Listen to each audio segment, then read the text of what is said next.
দেশের মানুষ অপেক্ষায়, ফেব্রুয়ারিতে নির্বাচন হতে হবে বলছেন ফখরুল। অন্তর্বর্তী সরকারের মাঝে শেখ হাসিনার ছায়া দেখা যাচ্ছে বলছেন আনু মোহাম্মদ। জনগণের টাকা লুট করে অনেকে কানাডা, দুবাই, লন্ডনে বাড়ি করেছেন। এবং সর্বশেষ জানাবো জুলাই ঘটনা প্রবাহ, শেখ হাসিনার বিরুদ্ধে যেসব অভিযোগ আনা হয়েছে। শুনছিলেন সংবাদ শিরোনাম, এবারে বিস্তারিত। অন্তর্বর্তী সরকারের মাঝে শেখ হাসিনার ছায়া দেখা যাচ্ছে বলছেন আনু মোহাম্মদ। জাহাঙ্গীরনগর বিশ্ববিদ্যালয়ের সাবেক শিক্ষক প্রফেসর আনু মোহাম্মদ বলেছেন, অন্তর্বর্তীকালীন সরকারের মাঝে শেখ হাসিনার ছায়া দেখা যাচ্ছে। ভারতের বিরুদ্ধে কথা বললেও দিল্লির সঙ্গে কথা চুক্তি বাতিল করছে না, আবার যুক্তরাষ্ট্রের এজেন্ডা বাস্তবায়ন করতে চাচ্ছে। 5ই আগস্টের পর জনগণের মধ্যে যে প্রত্যাশা ছিল, সরকার তা পূরণে ব্যর্থ হয়েছে। এখনও দেশে মব, সন্ত্রাস ও চাঁদাবাজি চলছে। সরকার এভাবে উল্টো যাত্রা চালু রাখলে জনগণের দ্রোহযাত্রা অব্যাহত থাকবে। গতকাল রাজধানীতে কেন্দ্রীয় শহীদ মিনারে শিক্ষার্থী, শ্রমিক ও জনতার দ্রোহযাত্রা শীর্ষক অনুষ্ঠানে সভাপতির বক্তব্যে তিনি এসব কথা বলেন।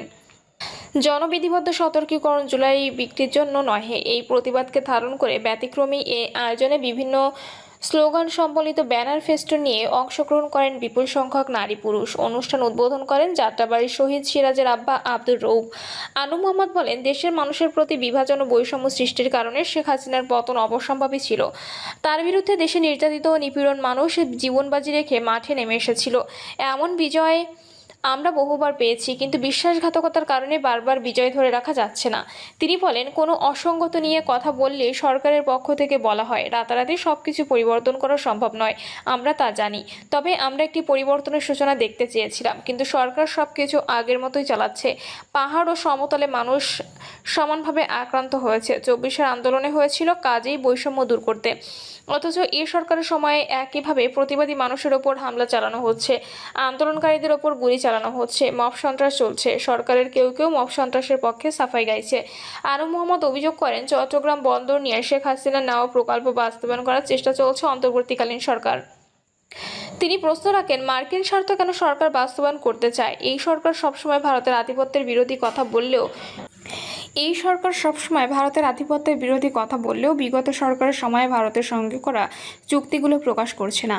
তাই তাদের ভারত বিরোধী বক্তব্য বাগাড়ম্বর ছাড়া কিছুই নয়। তিনি বলেন, 24-এর শহীদদের স্বীকৃতি দিতে হবে, তাদের পরিবারের দায়িত্ব নিতে হবে রাষ্ট্রকে, আহতদের পুনর্বাসন করতে হবে, মব সন্ত্রাস, চাঁদাবাজি ও পাইকারি মামলা বন্ধ করতে হবে, বিদেশিদের সঙ্গে কোনো ধরনের চুক্তি গোপন করা যাবে না, নারী নিপীড়ন ও সাইবার বুলিং বন্ধে ব্যবস্থা নিতে হবে, নির্বাচন যেন অংশগ্রহণমূলক হয় সে পদক্ষেপ নিতে হবে, প্রতিটি সংগ্রামকে মূল্যায়ন করতে হবে। তবে সবার উপরে স্থান দিতে হবে মুক্তিযুদ্ধকে, কারণ মুক্তিযুদ্ধ আওয়ামী লীগের সম্পত্তি মনে করা ঠিক নয়। জনগণের টাকা লুট করে অনেকে কানাডা, দুবাই, লন্ডনে বাড়ি করেছেন। বিএনপির স্থায়ী কমিটির সদস্য ডক্টর এজেডিএম জাহিদ হোসেন বলেছেন, জনগণের টাকা লুট করে কানাডা, দুবাই, মালয়েশিয়া, এমনকি লন্ডনেও অনেকে বাড়ি তৈরি করেছেন। ভবিষ্যতে এমন পরিস্থিতি যেন আর তৈরি না হয়, সেজন্য সবাইকে সচেতন ও সজাগ থাকতে হবে। জাহিদ হোসেন বলেন, বাংলাদেশের জনগণ চায় না ভবিষ্যতে গণতন্ত্র নিয়ে কোনো ধরনের ছলচাতুরি হোক। জনগণ যেন তাদের অধিকার থেকে বঞ্চিত না হয় এবং তাদের সম্পদ লুট করে বিদেশে বাড়িঘর তৈরি না হয় তা নিশ্চিত করতে হবে। বিএনপির এই নেতা বলেন, আমরা আশাবাদী ফেব্রুয়ারির প্রথমার্ধের মধ্যে নির্বাচন অনুষ্ঠিত হবে। শাহাবুদ্দিন সাহেব যদি 3 মাসে পারেন, অন্যরা যদি পারেন, আপনারা কেন পারবেন না? তাহলে কি আপনাদের আন্তরিকতার অভাব রয়েছে? আমরা সেটা বিশ্বাস করতে চাই না। জুলাই ঘটনা প্রবাহ, শেখ হাসিনার বিরুদ্ধে যেসব অভিযোগ আনা হয়েছে। জুলাই অভ্যুত্থানে তৎকালীন প্রধানমন্ত্রী শেখ হাসিনা সহ 3 জনের বিরুদ্ধে যৌথ দায় হিসেবে মানবতাবিরোধী অপরাধের 5টি অভিযোগ আনা হয়েছে। শেখ হাসিনা সহ 3 জনের বিরুদ্ধে আন্তর্জাতিক অপরাধ ট্রাইব্যুনালে দেওয়া আনুষ্ঠানিক অভিযোগপত্রে এই অভিযোগগুলো তুলে ধরা হয়। যে মামলায় আসামি করা হয়েছে তৎকালীন স্বরাষ্ট্রমন্ত্রী আসাদুজ্জামান খান কামাল এবং পুলিশের তৎকালীন মহাপরিদর্শক চৌধুরী আবদুল্লাহ আল মামুনকে। যদিও চৌধুরী আবদুল্লাহ আল মামুন ইতিমধ্যে রাজসাক্ষী হয়েছেন, ফরমাল চার্জ মোট 135 পৃষ্ঠার। এই ফরমাল চার্জ আদালতে তুলে ধরেন chief prosecutor prosecutor Mohammad Tajul Islam, prosecutor Mohammad Abdus Sobhan Tarafdar, Mohammad Mizanul Islam, যেটি সরাসরি সম্প্রচার করা হয়। নথি অনুসারে 1 নম্বর অভিযোগে বলা হয়েছে, 14 জুলাই গণভবনে আয়োজিত সংবাদ সম্মেলনে আসামি শেখ হাসিনার উস্কানিমূলক বক্তব্য প্রদান এবং এর পরিপ্রেক্ষিতে আগামী আসামি আসাদুজ্জামান খান কামাল ও আসামি চৌধুরী আবদুল্লাহ আল মামুন সহ তৎকালীন সরকারের অন্যান্য ঊর্ধ্বতন কর্তৃপক্ষের প্ররোচনা, সহায়তা ও সম্পৃক্ততায় তাদের অধীনস্থ ও নিয়ন্ত্রণাধীন আইন শৃঙ্খলা বাহিনীর সদস্য ও সশস্ত্র আওয়ামী সন্ত্রাসী কর্তৃক ব্যাপক মাত্রায় ও পদ্ধতিগতভাবে নিরীহ নিরস্ত্র ছাত্র জনতার উপর আক্রমণের অংশ হিসেবে হত্যার চেষ্টা, নির্যাতন এবং অন্যান্য অমানবিক আচরণ করার অপরাধ সমূহ সংগঠনের প্ররোচনা, উস্কানির সহায়তা, সম্পৃক্ততা, অপরাধ সংগঠনের প্রতিরোধে ব্যর্থতা, অপরাধ সংগঠনের জন্য দায়ী ব্যক্তিদের শাস্তি প্রদান না করা এবং ষড়যন্ত্র করার অপরাধ যা আসামিদের জ্ঞাতসারে সংগঠিত। অভিযোগ 2, আসামি শেখ হাসিনা কর্তৃক ছাত্র জনতার উপর হেলিকপ্টার, ড্রোন ও প্রাণঘাতী অস্ত্র ব্যবহারের মাধ্যমে আন্দোলনকারীদের হত্যা করে নির্মূলের নির্দেশ এবং তৎকালীন স্বরাষ্ট্রমন্ত্রী আসামি আসাদুজ্জামান খান কামাল ও তৎকালীন আইনজীবী আসামি চৌধুরী আবদুল্লাহ আল মামুন কর্তৃক আসামি শেখ হাসিনার উক্ত নির্দেশ বাস্তবায়নে তাদের নেতৃত্বাধীন এবং অধীনস্থ আইন শৃঙ্খলা বাহিনীর সদস্যদের নির্দেশনা দিয়ে কার্যকর করার মাধ্যমে অপরাধ সংগঠনের নির্দেশ প্রদান, সহায়তা, সম্পৃক্ততা এবং ষড়যন্ত্রের মাধ্যমে মানবতা বিরোধী অপরাধ সংগঠন করেছে যা তাদের জ্ঞাতসারে কার্যকর করা হয়েছে। ঘটনাস্থল হিসেবে গণভবন, ঢাকা বিশ্ববিদ্যালয় ভিসির বাসভবন এবং সমগ্র বাংলাদেশ উল্লেখ করা হয়েছে।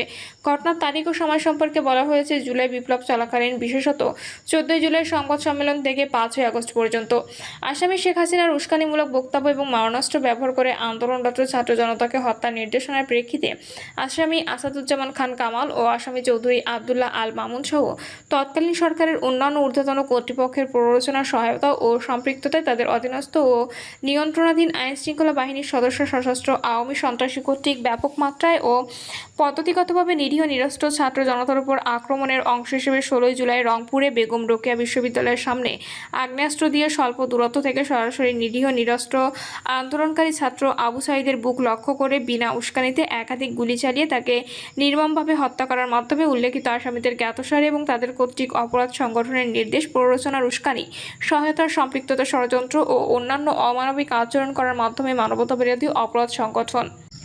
এই অভিযোগের ঘটনাস্থল ধরা হয়েছে গণভবন, বেগম রোকেয়া বিশ্ববিদ্যালয়, রংপুরের 1 নম্বর গেটের সামনে, ঢাকা রংপুর মহাসড়কের রোড ডিভাইডারের পশ্চিম পাশ এবং আশপাশের এলাকা। ঘটনার তারিখ ও সময় হিসেবে 14 জুলাই থেকে 16 জুলাই বেলা অনুমান সময় 2টা পর্যন্ত। অভিযোগ 4, আসামি শেখ হাসিনার উস্কানিমূলক বক্তব্য এবং মারণাস্ত্র ব্যবহার করে আন্দোলনরত ছাত্র জনতাকে হত্যার নির্দেশনার প্রেক্ষিতে আসামি আসাদুজ্জামান খান কামাল ও আসামি চৌধুরী আবদুল্লাহ আল মামুন সহ তৎকালীন সরকারের অন্যান্য ঊর্ধ্বতন কর্তৃপক্ষের প্ররোচনা, সহায়তা, সম্পৃক্ততায় তাদের অধীনস্থ ও নিয়ন্ত্রণাধীন আইন শৃঙ্খলা বাহিনীর সদস্য, সশস্ত্র আওয়ামী সন্ত্রাসী কর্তৃক ব্যাপক মাত্রায় পদ্ধতিগতভাবে নিরীহ নিরস্ত্র ছাত্র জনতার উপর আক্রমণের অংশ হিসেবে 5 আগস্ট ঢাকা মহানগরীর চানখারপুল এলাকায় আন্দোলনরত নিরস্ত্র ছাত্র জনতার উপর তৎকালীন সরকারের আইন শৃঙ্খলা রক্ষাকারী বাহিনীর সদস্যদের কর্তৃক নিরীহ নিরস্ত্র 6 জন ছাত্র জনতাকে গুলি করে হত্যা করার মাধ্যমে উল্লিখিত আসামিদের জ্ঞাতসারে এবং তাদের কর্তৃক হত্যার নির্দেশ, প্ররোচনা, উস্কানি ও সহায়তা, সম্পৃক্ততা এবং ষড়যন্ত্র করার মাধ্যমে মানবতা বিরোধী অপরাধ সংগঠন। ঘটনাস্থল হিসেবে গণভবন এবং ঢাকা মহানগরীর শাহবাগ থানাধীন চানখারপুল নামক স্থান এবং চানখারপুল সংলগ্ন এলাকা উল্লেখ করা হয়েছে। ঘটনার তারিখ ও সময় 14 জুলাই থেকে 5 আগস্ট দুপুর 2:30টা পর্যন্ত। অভিযোগ 5, আসামি শেখ হাসিনার উস্কানিমূলক বক্তব্য এবং মারণাস্ত্র ব্যবহার করে আন্দোলনরত ছাত্র জনতাকে হত্যার নির্দেশনার প্রেক্ষিতে আসামি আসাদুজ্জামান খান কামাল ও আসামি চৌধুরী আবদুল্লাহ আল মামুন সহ তৎকালীন সরকারের অন্যান্য ঊর্ধ্বতন কর্তৃপক্ষের প্ররোচনা, সহায়তা ও সম্পৃক্ততায় তাদের অধীনস্থ ও নিয়ন্ত্রণাধীন আইন শৃঙ্খলা বাহিনীর সদস্য, সশস্ত্র আওয়ামী সন্ত্রাসী কর্তৃক ব্যাপক মাত্রায় ও পদ্ধতিগতভাবে নিরীহ নিরস্ত্র ছাত্র জনতার উপর আক্রমণের অংশ হিসেবে 5 আগস্ট ঢাকা জেলার আশুলিয়া থানার সামনে এবং আশপাশের এলাকায় আন্দোলনরত নিরস্ত্র ছাত্র জনতার উপর তৎকালীন সরকারের আইন শৃঙ্খলা রক্ষাকারী বাহিনীর সদস্যদের কর্তৃক নিরীহ নিরস্ত্র 6 ছাত্র জনতাকে গুলি করে তাদের মধ্যে 5 জনের মৃতদেহ এবং 1 জনকে জীবিত ও গুরুতর আহত অবস্থায় আগুনে পুড়িয়ে দেওয়ার অপরাধ, যা আসামিদের জ্ঞাতসারে সংঘটিত হয়েছে। ওই হত্যার নির্দেশ, প্ররোচনা, উস্কানি, সহায়তা, সম্পৃক্ততা এবং ষড়যন্ত্র ও অন্যান্য অমানবিক আচরণ করার মাধ্যমে মানবতা বিরোধী অপরাধ সংগঠন। ঘটনাস্থল হিসেবে ঢাকা জেলার আশুলিয়া থানাধীন আশুলিয়া থানা ভবন, থানার সামনের রাস্তা এবং এর সংলগ্ন এলাকা উল্লেখ করা হয়েছে। ঘটনার তারিখ ও সময় হিসেবে উল্লেখ করা হয়েছে 14 জুলাই থেকে 5 আগস্ট সন্ধ্যা 6টা পর্যন্ত।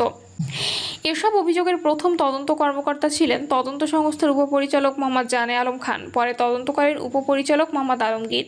সাবেক সহযোগিতা করেছিলেন বিশেষ তদন্তকারী কর্মকর্তা তানভীর হাসান জোহা। এ ঘটনায় তদন্ত কর্মকর্তা মোহাম্মদ আলমগীর 12 মে তদন্ত প্রতিবেদন দাখিল করেন।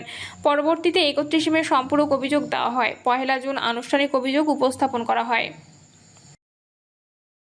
প্রিয় দর্শক, এই ছিল এখনকার সর্বশেষ সংবাদ আপডেট। সব সংবাদ পেতে চ্যানেলটি সাবস্ক্রাইব করে বেল আইকনটি ক্লিক করে রাখুন।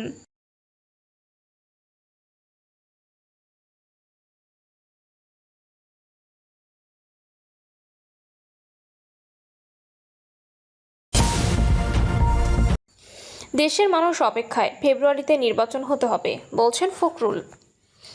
ত্রয়োদশ জাতীয় সংসদ নির্বাচনে ফেব্রুয়ারি মাসেই হবে। দেশের মানুষ ভোটের অপেক্ষায়। লন্ডনে অন্তর্বর্তী সরকারের প্রধান উপদেষ্টা ডক্টর মোহাম্মদ ইউনূস ও বিএনপির ভারপ্রাপ্ত চেয়ারম্যান তারেক রহমান আলোচনা করে এ সময় নির্ধারণ করেছেন বলে জানিয়েছেন দলটির মহাসচিব মির্জা ফখরুল ইসলাম আলমগীর। মির্জা ফখরুল বলেন, আমাদের সামনে এখন লড়াই হলো একটি গণতান্ত্রিক রাষ্ট্র প্রতিষ্ঠা করা। আমরা সেই লক্ষ্যে এগিয়ে চলেছি। তিনি আরও বলেন, আমাদের নেতা তারেক রহমান সাহেব লন্ডনে বসে অন্তর্বর্তী সরকারের প্রধান উপদেষ্টা ডক্টর মোহাম্মদ ইউনূসের সঙ্গে আলোচনা করে জাতীয় নির্বাচনের তারিখ নির্ধারণ করেছেন যে ফেব্রুয়ারি মাসেই নির্বাচন হবে। গোটা দেশের মানুষ অপেক্ষা করে আছে, ফেব্রুয়ারিতে নির্বাচন হবে। তার আগে গোটা দেশের মানুষ অপেক্ষা করে আছেন তারেক রহমান সাহেব কবে দেশে ফিরে আসবেন। মির্জা ফখরুল বলেন, শুধু 36 দিন নয়, গত 15 বছর ধরে গণতন্ত্রের জন্য প্রাণ দিয়েছে ছাত্র জনতা। তাদের প্রাণ দেওয়ার লক্ষ্য একটাই, সুন্দর বাংলাদেশ বিনির্মাণ।